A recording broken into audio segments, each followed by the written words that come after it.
Les orthèses de la main traumatique sont classifiées en deux catégories.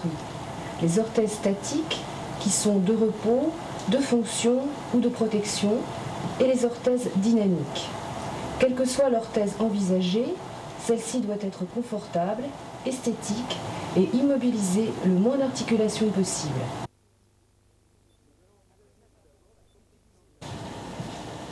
Nous allons envisager tout d'abord la confection d'une attelle dynamique d'extension des doigts longs.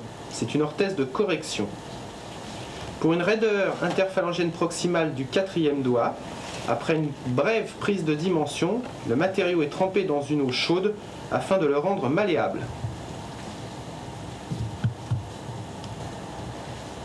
La main du sujet est moulée en prévoyant une ouverture sur le bord radial puisque son action se porte sur la partie cubitale de la main. La métacarpophalangienne est fixée à 40 degrés de flexion afin d'éviter son enraidissement et sa subluxation antérieure en extension sous l'effet de la traction. L'appui dorsal montre quelques millimètres au-dessus de l'interphalangienne proximale. Le rappel dynamique d'extension se fait par une lame métallique de type Levam fixée à la partie dorsale de l'attelle en veillant par une petite cale cubitale à respecter l'arche de la main. On note la découpe à faire en face palmaire qui correspondra au contre-appui. Et on ôte l'attelle pour effectuer les finitions et poser les velcros de fermeture. Le rappel d'extension est réalisé par la lame de Levam reliée au doigt par un velcro. La force de traction est perpendiculaire au point d'appui sur P2. Ce type d'attelle s'adresse à toutes les raideurs en flexion interphalangienne proximale d'origine articulaire ou tendineuse. Son port est habituellement nocturne, plus quelques heures dans la journée. Nous pouvons augmenter la force de traction en tordant la lame ou en resserrant l'anneau, mais il faut surtout privilégier la durée du port de l'attelle par rapport à l'intensité de la force de correction.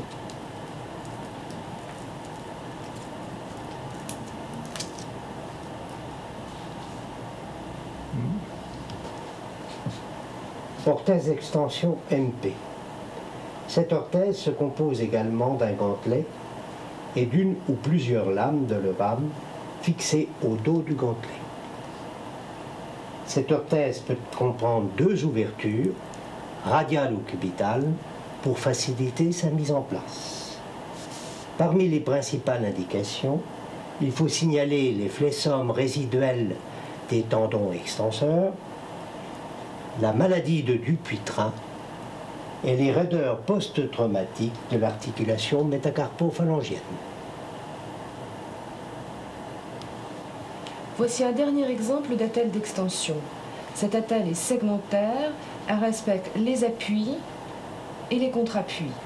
Elle s'ouvre latéralement pour permettre une pose plus facile. Elle est de moindre encombrement, mais ne permet l'appareillage que d'un seul doigt et n'est pas adaptée aux adhérences tendineuses. Elle s'adresse aux lésions articulaires de l'IPP, telles que les entorses et luxations.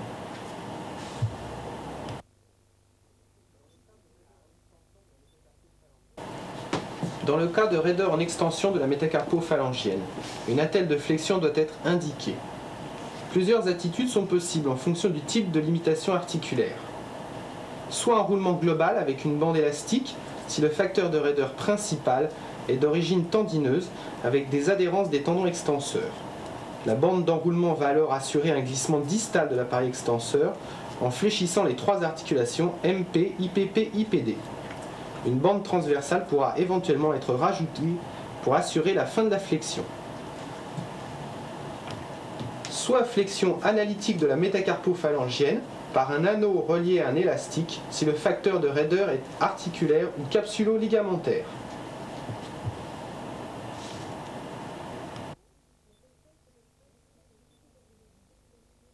Cette orthèse peut être indiquée dans toutes les pathologies d'extension ou de flexion. L'intérêt de cet appareillage repose sur le gain de temps et sur son coût. Elle peut également utiliser tous les compléments orthétiques de flexion ou d'extension. La bande est introduite à l'intérieur de l'orthèse, puis enroulée sur le doigt à traiter.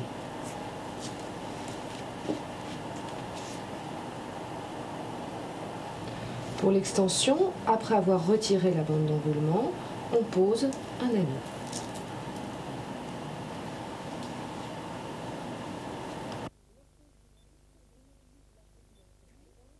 L'orthèse du pouce immobilise l'articulation atteinte trapézo-métacarpienne ou métacarpophalangienne dans sa position de correction, mais laisse libre l'interphalangienne afin d'éviter son enraidissement et afin de permettre quelques prises pouce-index. Elle respecte les reliefs de la main et dégage les plis de flexion des métacarpophalangiennes des doigts longs. Cette orthèse s'adresse aux rhizarthroses, aux trapézectomies, aux prothèses trapézo-métacarpiennes, ainsi qu'aux lésions traumatiques opérées ou non de la métacarpophalangienne. Une orthèse d'extension, comme celle-ci, mais aussi de flexion, peut être réalisée sur le même modèle de base, en modifiant les découpes en fonction de l'articulation à corriger.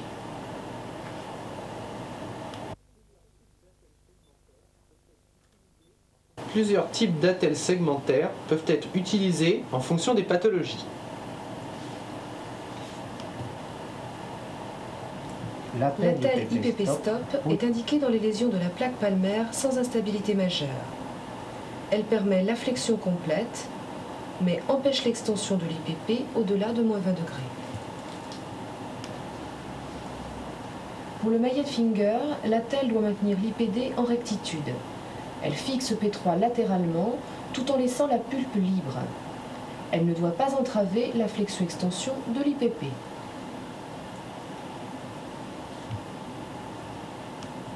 Le maintien en course interne de la partie distale de l'appareil extenseur peut être également réalisé par une petite attelle dorsale assez semblable à la précédente, mais dont la fixation sur P3 sera assurée par un collage au niveau de l'ongle. L'avantage est de libérer totalement la pulpe. L'inconvénient vient du décollage. Pour éviter cet incident majeur, il semble plus prudent d'adapter un petit support étroit sur P3. Pour finir, nous rappellerons les grands principes de toute orthèse. Indolence, respect des reliefs, rigueur dans les points d'appui des forces exercées, vérification et adaptation régulière en fonction de l'évolution, et enfin être sûr que le patient accepte, comprend et portera son attelle.